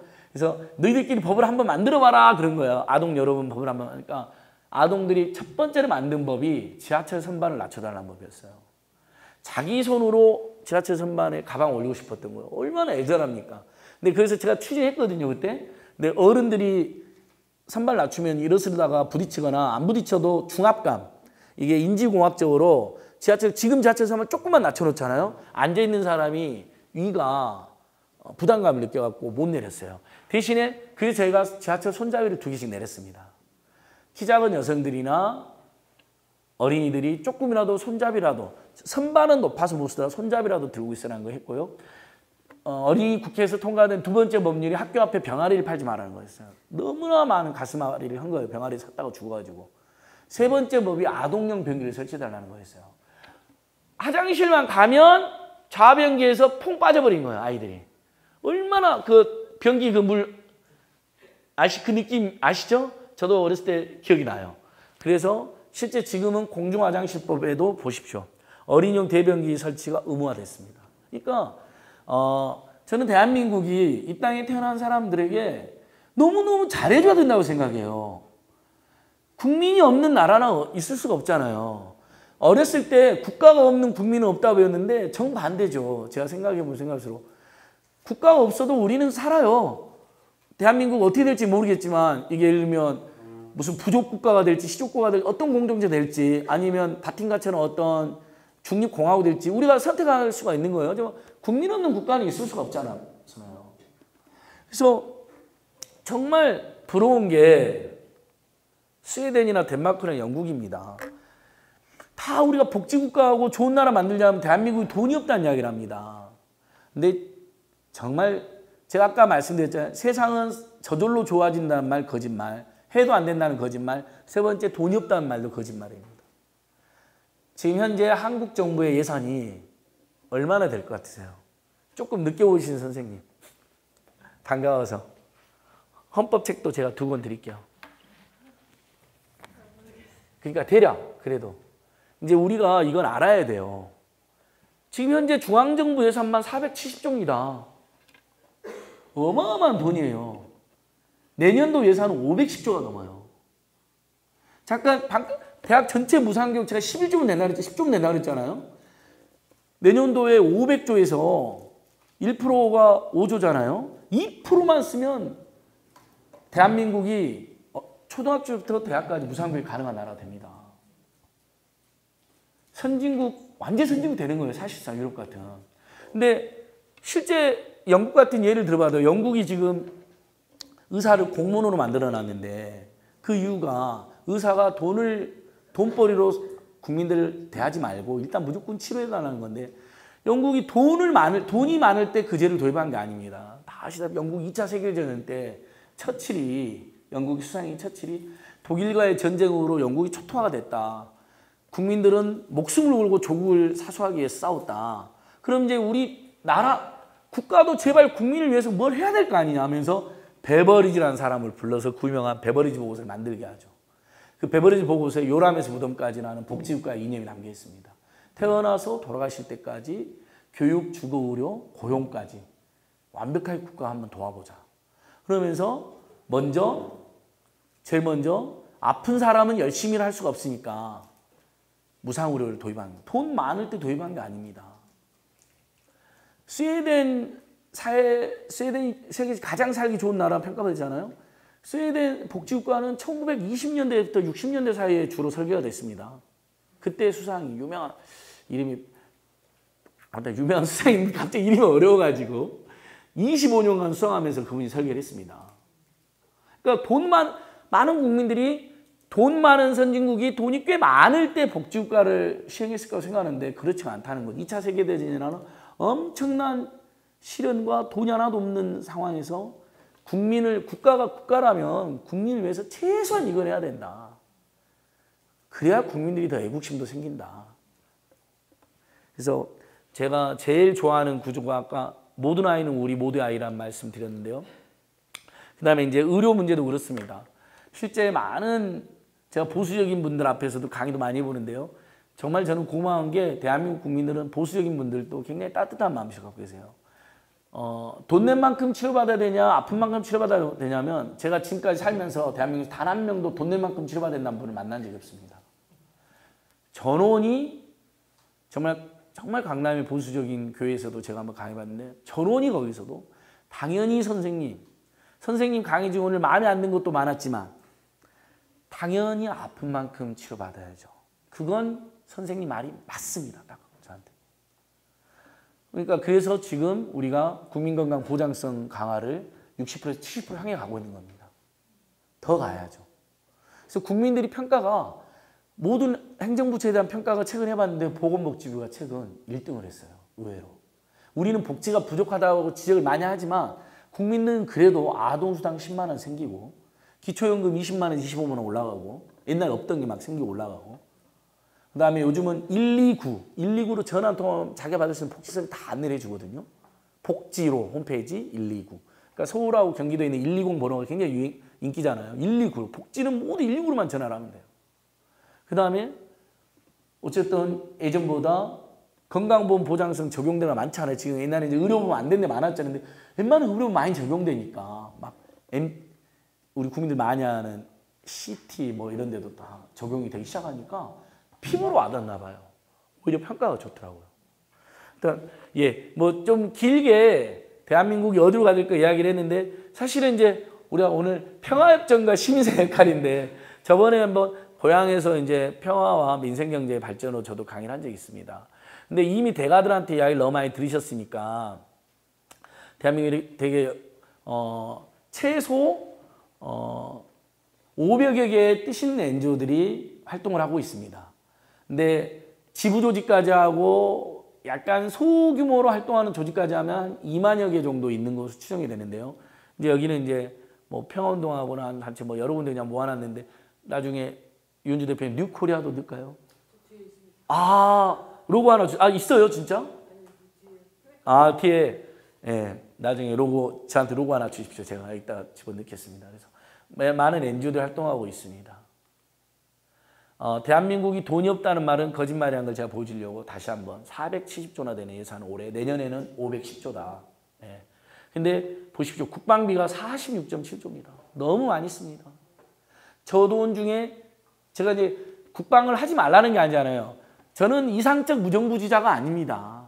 무정부주의는 현대 복합적인 문제를 해결할 수가 없다고 봅니다. 그렇잖아요. 또 옛날처럼 노동자 계급 프롤레타 혁명으로 국가 권력을 장악한다 해도 저는 지금보다 더 잘할 수 있는 자신을 못 하겠어요. 솔직히. 인류가 많은 혁명을 했지만 실제로 제대로 안 됐잖아요. 굉장히 복잡하고 다단한 이해관계와 다종다양한 국민들의 생각을 통합적으로 합리적으로 운영해야 되거든요. 그렇다면 정부의 힘, 지자체 역할이 매우 중요합니다. 그러니까 무정부주로는 작은 단위에서의 합리적인 자율 통치는 가능할지 모르겠지만 국가 단위는 저는 현대 국가는 쉽지 않다고 보고요. 그 다음에 노동자 계급이 옛날처럼 혁명해가지고 권력을 장악하고 프레타리아가 지배한다.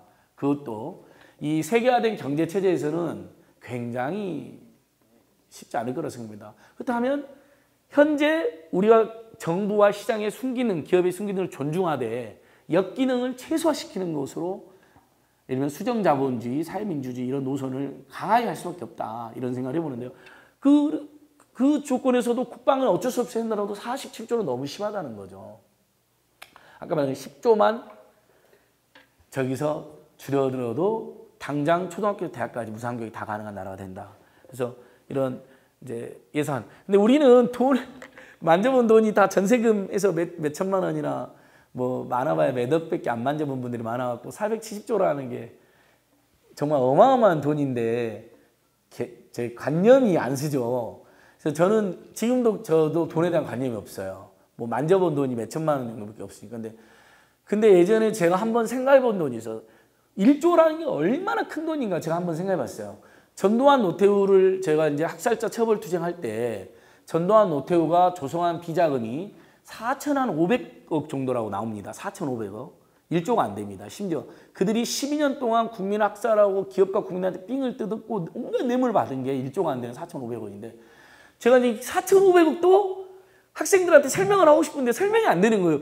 어마어마한 돈을 뜯어간 건데 기업이나 국민들로부터. 그래서 제가 대자보를 그때 썼거든요. 95년도에 전두환 노태우 학살자 구속투쟁 때인데 제가 지금 생각해도 너무 절묘한 설명을 했어요. 하고 여러분 4,500억이나 되는 비자금은 당군 조선 때부터 1년에 1억씩 삥을 뜯은 돈입니다.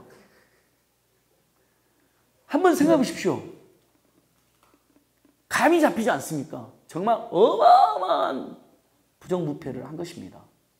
그것도 기업과 국민들을 속이고 삥을 뜯고 뇌물을 받아서 그 돈을 조성한 것입니다. 국민 학살한 그 폐허 위에. 그랬더니 학생들이 너무 설명이 그럴싸하다고. 그러니까 4,500도 그렇게 어마어마한 돈인데 470조는 얼마나 큰 돈이었습니까? 그래서 이 돈을 국방이나 제가 이렇게 지역을 다니다 보면요. 정말 도로 잘 뚫려있는 도로 또 뚫는 데가 많아요. 지역이 이제 건설 경기를 부양시키려고. 그런 돈을 교육에 쓰면 훨씬 더 좋을 텐데 이런 생각이 많이 들더라고요. 470조. 예, 아까 이제 그래서 이런 세금 어디에 쓰냐. 그래서 아까 말한 것처럼 아동수당, 기초연금 이런 데서 더 써야 된다. 결국은 저출산 고령화 우리의 가장 현재 노인 인구, 어르신들 인구 700만, 곧 있으면 1,000만 됩니다. 그중에 10%는 치매를 앓고 계십니다. 이거 자식들한테만 부담시키면 감당 안 됩니다. 이미 다 아시잖아요. 근데 노인요양원 최근에 한겨레 신문에서 그 실태 보여줬잖아요. 그 제가 오랜만에 시공기사 읽다가 저도 펑펑 울었네요. 너무 비참합니다. 그러니까 노인 어르신당 1인당 요양보호사가 너무 작으니까 막 묶어놓고 우리 어머니 아버님들은 기저귀도 안 갈아주고 막 이런 일이 발생하고 있더라고요. 그래서 결국 열심히 대한민국 아이 많이 낳고 생산 많이 해서 세금 내서 어르신들 그 자식들한테만 맡기지 말고 사회가 부양해야 되거든요. 평생 국가와 사회에 위해서 애쓰신 분들이었잖아요. 다만 방법이 없어요. 이걸로 저는 논쟁할 필요도 없다고 생각해요. 노인복지 확대. 이미 그걸 안 하면 국민들이 버틸 수도 없고 야만적인 나라가 돼버리는 거예요. 6개월 만에 1년 만에 막 독거노인들 돌아가신 다음에 발견되고 우리 이거 용납하면 안 되죠. 얼마든지 복지 시스템이나 동네 관계망으로 일주일에 2번씩 찾아가게 하는 거 충분히 가능합니다. 반찬 들고 찾아갈 수도 있고 이발하러 머리 해드리고 찾아갈 수도 있고 이거 가능하거든요. 실제 그런 거 하는 동네도 많이 있거든요. 지자체가 안 하면 동네 사자. 그래서 동네 NGO랑 교회가 연계해가지고요. 동네 독거노인들 지도를 그린 다음에 맵을 만든 다음에 반찬을 만들어가지고 일주일에 무조건 한 번씩 가는 거예요. 그 수시로 전화도 드리고. 그러니까 당연히 부산이 그게 문제가 많이 됐대요. 제가 부산 NGO 들었는데 고독사가 많이 된 거예요. 독거노인 고독사가. 부산 시민들이 충격에 빠진 거예요. 그래서 부산에 있는 많은 NGO, NPO들과 복지기관, 종교기관들이 연계해가지고 혼자 사는 어르신들에 대한 촘촘한 연락망을 만든 거예요. 수시로 찾아뵙고 말벗도 대고 일종의 작은 심부름도 좀 해주고 집에 청소 같은 것도 같이 도와주고 그러니까 그런 게 확 줄어들었다고 하더라고요. 아무튼 우리 NGO들이 할 수 있는 일이 되게 많다 생각되고요. 옛날에 반값 아까 여기 나오는 반값 등록 투쟁해갖고 1년에 520만 원이나 되는 장학금 나온다는 이야기. 서울시립대는 여기 보시면 서울시립대는 입학금 영원 문과는 100만 원으로 이렇게 서울시립대 그래서 지금 커트라인이 10점 정도 올라갔대요. 전국에 있는 모든 학부모들의 로망이 관악산의 S대를 가거나 청량리 S대를 가라고 그런대요. 관악산의 S대는 어딘지 아실 테고 거기가 좀 어렵겠냐 그러면 청량리에 있는 S대를 가라. 입학금 영원 등록금 100만 원밖에 안 되니까요. 정말 다운시장이 시작되자마자 바로 시행했습니다. 그래서 계속해서 시민단체들은 무기 대신 일자리 창출에 무기 대신 반값 등록금 인정 이런 캠페인 하고 있습니다. 저는 이제 여러 통일의 대가들이 오셔서 이야기해 주셨겠지만 아마 이 기사 다른 선생님들 보여주지 않았나요 혹시? 조선일보 2014년도에 헤드라인들만 모아놨는데요. 많이 보여주셨죠? 저는 어디 가서 통일이 민생이다, 평화가 경제다, 저 어렵게 저 안 하고 그냥 이것만 같이 공유해도 다 이해를 하던데요. 제일 반대하는 세력도 인정한 거니까 얼마나 무궁무진한 것이냐. 진짜 이렇게 와 대단하더라. 제가 뒤에 기사라도 풀어놨는데요. 와 남북 통합된 대륙과 연결된 6천조 원의 자원 강국이 됐네. 6천조 원에. 우리 1년 예산이 500조라 그랬으니까 뭐 몇십 년치의 경제 효과가 생기는 거잖아요. 통일 비용 무섭지만 혜택이 훨씬 크다. 통일 비용 부담하겠다. 74%.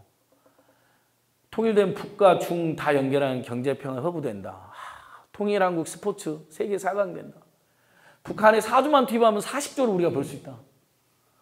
이게 저희들 주장이 아니라 다 우리 조선일보 선생님들의 주장이라는 게 매우 중요합니다.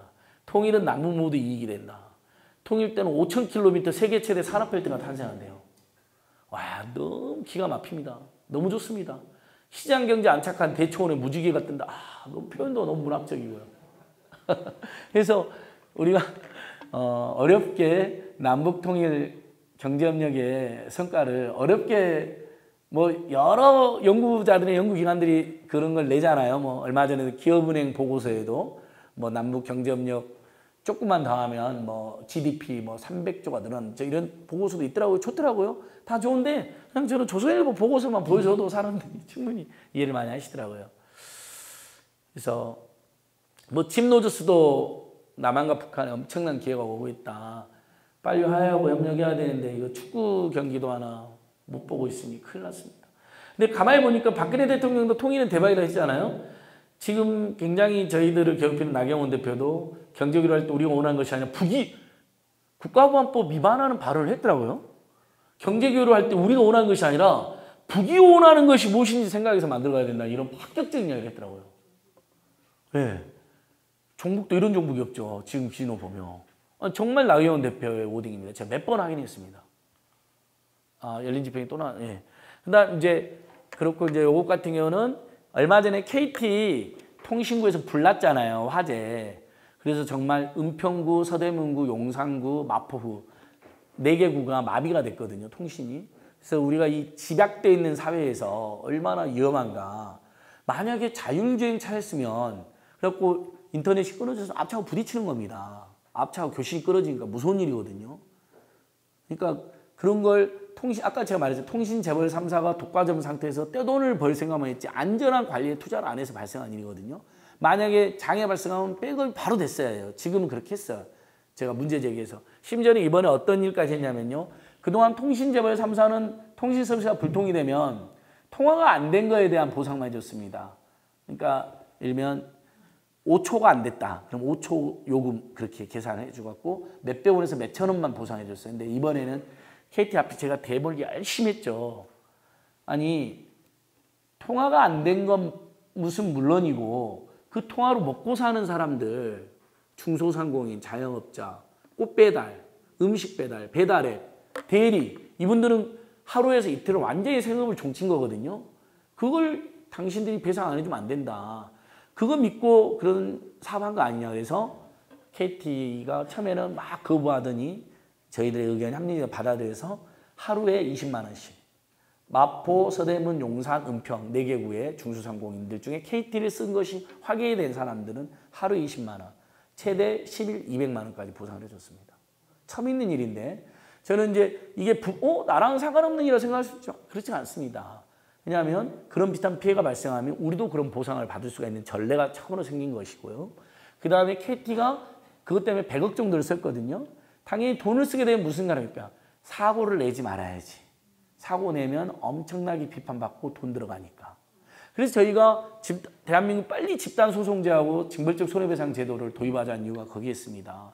지금 가습기 살균제 참사로 1,500명이 돌아가셨습니다. 앞으로도 사망자가 또 나옵니다. 아시다시피 방사능, 가습기, 미세먼지 이것들은 잠복기간을 거쳐가지고 발병이 되잖아요. 너무 무서운 병들입니다. 성면.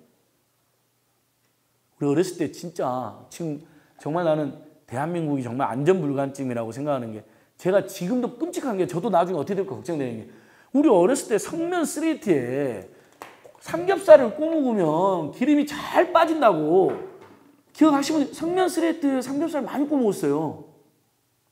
진짜로요. 기름이 잘 빠져요. 흡수가 잘 돼요. 성면이 쏙쏙 빨아가요. 나중에 혹시 어떻게 되면 어쩔까 이런 걱정이 될 때가 있다니까요. 근데 그때는 뭐 성면이라는 걸 참 뭐 누구도 위험성을 알려주지 않았던 거죠. 그래서 실제로 한 청년이 지금 20대 후반인데 10대 후반에 하필이면 인근에 공가가 있었는데 성면 슬레이트가 있어 그거 갖고 놀다가 지금 발병한 청년이 있어요. 정말 안타깝게 아무런 생활을 못하고 있어요. 성면의 위험성만 알리고 다니고 계세요. 물론 이제 그것도 가치 있는 일입니다만 그러니까 만약에 우리나라 기업이나 정부가 자신들의 중대 과실이나 잘못으로 미국처럼 존슨앤존슨 아시죠 여러분? 너무나 유명한 생활용품 회사 유방암이 발병할 수도 있다는 인과관계를 알면서도 팔았다는 유만으로 600억 손해배상 물어줬고 얼마 전에도요. 그러니까 거의 잘못하면 망할 정도의 손해를 물어줘야 되기 때문에 얼마나 안전하게 만들기 위해서 최선을 다했습니다. 근데 우리는 지금 징벌적 손해배상도 없고 집단소송제도도 없고 일일이 소송해야 되고 너무 힘든 거죠. 그래서 계속 그런 것들을 요구하고 있습니다. 통신비나운동, 의료민영안대 이분들도 보시면 다 암보험 환자들입니다. 안타깝습니다. 암보험 이렇게 저기 케이블 방송 보면 우리 보험 광고 엄청 나오잖아요. 상조랑 보험 뭐 꼭 이 암보험은 아니지만 여러분도 너무 잘 아는 묻지도 따지지도 않고 무조건 가입시켜준다고 한 다음에 암 발생 시 1,000만 원, 암 발생 시 병원에 입원시 2,000만 원 이렇게 막 광고하잖아요. 근데 이분들이 요양병원에 입원했는데 정작 힘들어갖고 요양병원에 입원했는데 보험료를 지급을 안 하는 거예요. 처음에 수술받은 대형 병원에 병원비만 주겠다는 거예요. 약관에는 없어요. 그런 표현이. 약관에는 암의 치료와 관련된 직접적인 비용이라고 되어 있어요. 그러면 큰 병원에 술 받고 여러분들의 어머니, 아버님이랑 생각해 보시자고요. 병원에서 더 있고 싶은데 나가라고 해요. 다 나가라고 해요. 대형 병원에는 손님 밀려있다고. 나가라면 의사가 뭐라 하냐면요. 이거 지금 상태가 안 좋으니까 계속 치료받아야 되니까 인근에 있는 요양병원에서 다니라고 그러거든요. 다 의사들이 이야기해요. 그럼 인근에 있는 요양병원에 입원시킨 것 뿐이에요. 자식들은 효자니까, 효자 효녀가 돼서. 그랬더니 그때부터 보험료를 안 주는 거예요. 그러면서 수술받은 병원의 병원비만 직접 치료비라는 거예요. 어디 그런 해석이 어디 있습니까? 일반 국민한테 다 물어보십시오. 수술 후에 요양병원, 어쨌든 치료받는 요양병원까지는 다 직접 치료비라 생각하죠.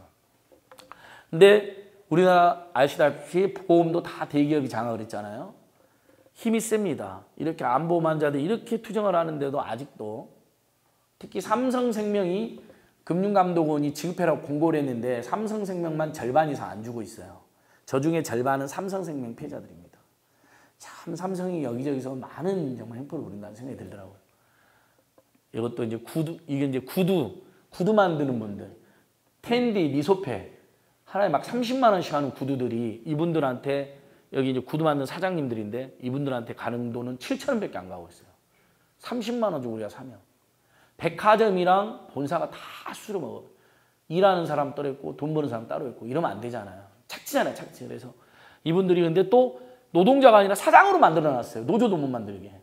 자영업자. 구조가 이렇게 돼 있어요. 백화점이 있고 브랜드 회사가 있고 브랜드 회사마다 작은 제조사들이 있고 거기에 이분들이 자영업자로 또 등록이 되어 있는 거예요.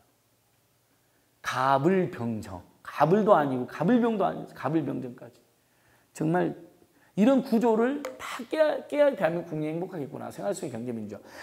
비슷한 건데요. 얼마 전에 고속도로 휴게소 라면 명동이 4,000원인데 고속도로 휴게소가 5,000원, 6,000원 막 받고 요즘에 단무지밖에 안 주는 거예요. 그래갖고 우원식 의원이 페이스북 글을 올려고 엄청난 화제가 된 거예요. 막 생활정치 이런 걸 더 신경을 써야 된다. 근데 그것도 갑을병정이에요. 갑이 도로공사, 을이 위탁업체, 병이 입점업체, 정이 소비자. 소비자가 4,000원이나 3,000원만 내도 될 걸 명동이랑 비슷하게 명동이 땅값이 훨씬 비싼데도 그렇게 파는데 김치도 주고. 근데 고속도로 도로공사하고 중간 위탁업자 사실 있지도 않아도 되는 마른이 하나 끼워가지고 둘이 수수료 50%를 먹어버리니까 입점업체 라면 가게 사장님은 어쩔 수 없이 5,000원짜리 라면 하나 팔면 2,500원 저희 갖다 줘야 되니까 남은 2,500원으로 인건비 재료비 내야 되니까 당연히 단무지밖에 안 주는 거예요. 그래갖고 우리는 그것도 모르고 왜 단무지밖에 안 줘요? 김치 좀 주세요. 왜 이렇게 비싸요? 이제 가불은 가만히 있고 병하고 정이 싸움이 나는 거예요. 이런 구조들이 엄청 만연되어 있습니다. 대한민국이. 이런 구조들을 깨서 일면 을의 수수료가 없어지면 어떻게 되겠습니까? 위탁업체가. 그러면 도로공사도 조금 더 소득이 늘어나고요. 입점업체 소득도 늘어나고 입점업체는 당연히 명동처럼 3,000원, 4,000원에 김치까지 해서 팔 수가 있죠. 이런 구조를 이제 끊임없이 저희는 아무튼 우리 국민들이 아침에 눈을 떠서 이동을 하고 일을 하고 놀고 마시고 영화를 보고 등산을 가는 모든 곳에 보면 말도 안 되는 독과점 행포나 불합리한 행포도 있는 거기에 대해서 도전하고 문제 제기하고. 요거 이제 그 시간이 많이 지나서 최근에 있었던 실화인데요. 제가 이제 장애인분들하고도 이제 매주 토요일마다 장애인 자립대학에서 수업을 하는데요. 광화문 집회가 있어 참관을 갔어요. 근데 그분들이 삼계탕을 사달라고 그러더라고요. 그래서 옆에 고려 삼계탕을 갔는데 지금은 이동식 경사로, 간이 경사로 있는데 어느 날 우리가 처음에 갔을 때는 이만한 턱이 있는 거예요. 간이 경사로 없이. 근데 전동 휠체어가 무겁잖아요. 이걸 못 넘어가는 거예요. 그래갖고 삼계탕을 못 먹고 우리가 헤어졌거든요. 근데 그 사장님이 그걸 가만히 보시더니 전화를 하셨어요. 저한테 명함 하나 달라요. 정말 내가 미안하다. 그 생각을 못했다.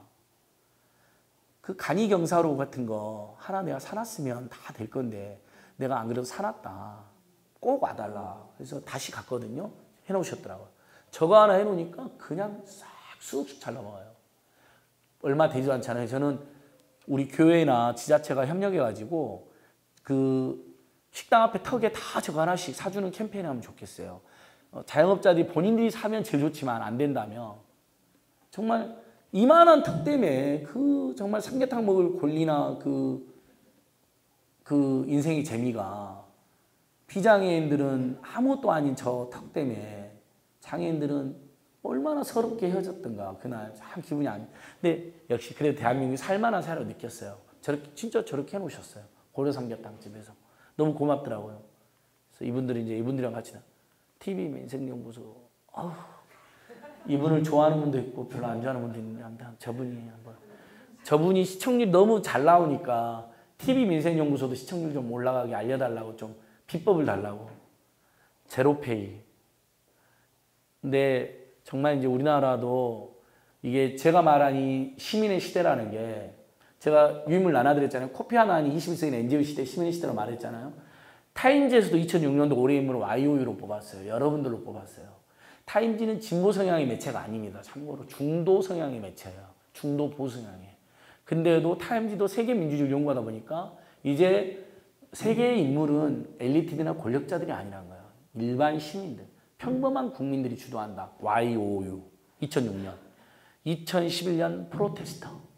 데모하는 사람들, 저항하는 사람들, 반대하는 사람들. 그러니까 이제 구교도에 반대하는 게 프로테스탄트가 이미 그 언어를 써버렸기 때문에 최근에 반대하는 사람들은 프로테스터. 2014년도에는 NGO. 아프리카에서 에볼라를 퇴치시킨 NGO를 올해 인물로 뽑았어요. 저희 보시면 써져 있어요. NGO가. 에볼로 파이터스라 해가지고 사마리안의 지갑이라는 NGO, 빌앤드 멜린다 게이츠 재단, 국경 없는 사회 등이 유엔하고 협력해서 아프리카에서 우리가 영화 속에서는 완전히 인류를 절멸시키고 공포로 나오는 에볼라 바이러스 거의 퇴치가 됐대요. 2017년도에는 미투, 2018년도에는 진실을 향해 싸우는 언론인들. 대한민국에는 많지는 않은 것 같아서 걱정이지만 어쨌든 그러니까 다 뭔가 세상에 빛과 소금이 되기 위해서 투쟁하고 캠페인하고 노력하는 평범한 시민들, 일반 서민들이 이제 올해의 인물이다. 타임지도 옛날 타임지 전부 다 유명한 사람 뽑았거든요. 이제 타임지마저도 저렇게 된 것 같아요. 예, 그래서 이제 마무리하겠습니다. 저희들이 생각하는 이제 NGO의 꿈이라는 것은 사실 여러분도 아이고 이거 또 이런 비참한 사진들이 있어요. 잘 알다시피 죄송합니다. 여기 프랑스 대혁명이 없네요. 자유평등 박애입니다. 별거 없습니다. 프랑스 3세기 자유평등 박애에 나와 있잖아요. 근데 링컨 대통령 자유평등 박애를 위해서는 링컨 대통령이 말한 것처럼 of the people, by the people, for the people이 돼야죠. 시민의 나라, 시민에 의한 나라, 시민을 위한 나라. 근데 대한민국처럼 양극화 불평등 민생화가 심한 나라는 평화와 통일의 꿈까지 빼앗아가 버리고 관심도 무관심을 만들고 있다. 영화 기생충이 양극화 불평등 민생화의 끔찍한 파국을 경고하는 영화거든요. 제가 그래서 제가 드린 유인물에 기생충 영화에 대한 비평을 써놨잖아요. 제가 여기저기 그 언론에 실린 것들인데 봉준호 감독님이 연락 주셨어요. 진짜로요. 근데 제 번호를 몰라갖고 친구한테 안진걸에서 전해줘 달라고. 메시지가 이거예요. 내가 꼭 하고 싶었던 말인데 감독은 직접 이야기하면 안 되는 말인 감독이 어떤 정책으로 만들었는지를 밝히는 게 좀 조심스러워서 자기는 말을 못하고 있었는데 내 마음을 잘 표현해서 고맙다. 양극화 불평등 민생고가 서민들에게 얼마나 고통스럽고 거기 주인공 가족 나오잖아요. 이건 스포일러 아닙니다. 예고편에 나오니까 윗집 와이파이 따서 쓰고 반지하에 살고 비 내리면 물 잠기고 이거 실제 그렇게 사는 사람 많이 있잖아요. 그 다음에 프랜차이즈 피자집 그 박스 접기 알바로 하는데 그 단가 막 흥정하는 거 나오잖아요. 그게 그 최저임금 올려달라고 하는 것을 은유하는 겁니다. 하나 한 푼이라도 더 달라는 사람들이 아우서 통신비도 없으니까. 그러면서 그렇게 격차 사회가 심해지면 자기가 이미 설국열차에서 보여줬던 격차 사회, 계급 사회의 문제점 그리고 파국이 현대사회에 반복될 수 있다. 절대 안. 그래서 제발 따뜻한 서민과 빈곤층과 저소득층들을 위한 따뜻한 나라여야 된다. 그래서 저는 민주주의를 한 단계 더 나가자. of the people, by the people, for the people에서 of the poor, by the poor, for the poor. 그러니까 서민들, 가난한 서민들, 가난한 시민들에 의한 그들을 위한 정부나 정책이 더 가속화돼야 된다. 왜냐면 대기업이나 부자는요 내버려둬도 잘 사십니다. 그리고 그분들에게 특혜를 주면 오히려 그분들 욕보이는 게 돼요. 그래서 미국의 부자들이 세금 더 내겠다고 나선 겁니다. 왜? 조지 부시가 세금을 깎아준다 할 때 반대를 했어요. 우리 안 그래도 잘 사는데 세금 깎아주면 미국의 서민들이나 노동자들을 허탈하게 만들게 되고 그러면 미국 자본주의도 건강하지 못한 영향을 끼친다. 오히려 그 돈으로 서민 중산층을 도와줘라. 정부가 빈민이나 서민을 도와줘야지 서민들도 살만한 나라라는 믿음을 가지고 또 열심히 일해서 돈을 벌 것이고 아메리칸 드림을 이룰 것이고 그래야 우리 대기업이 파는 물건도 사줄 거 아니냐. 제발 부자들이 세금 더 낼 테니 서민들 도와라. 그게 루즈벨트부터 했던 일관된 미국의 뜻 있는 사람들의 정책이고 미국이 굉장히 총기 규제도 안 되고 엉망이잖아요. 인종차별도 심하고 그러지만 안 무너지는 이유 중에 하나로 생각해요. 나름 강력한 그런 사회 철학이 있어요. 우리 한국의 재벌 대기업이나 부자들은 지금 이 순간에도 종부세 깎아달라, 상속세 깎아달라 난리거든요. 법인세 깎아달라고. 근데 미국에서는 세금 더 내겠다는 부자들이 있잖아요. 정말로. 굴제 대기업들이. 그래서 이렇게 of the poor, by the poor, for the poor로 가보자라는 말씀 드리고 싶고요. 옛날에 이제 이렇게 연행된 적도 있었어요. 죄송합니다. 이렇게 발로 뛰는 수첩. 이제 뒤에는 이제 마지막으로 독일헌법 한번 보고 가겠습니다. 예, 마무리하겠습니다. 결국 우리가 만들려고 하는 꿈은 뭘까?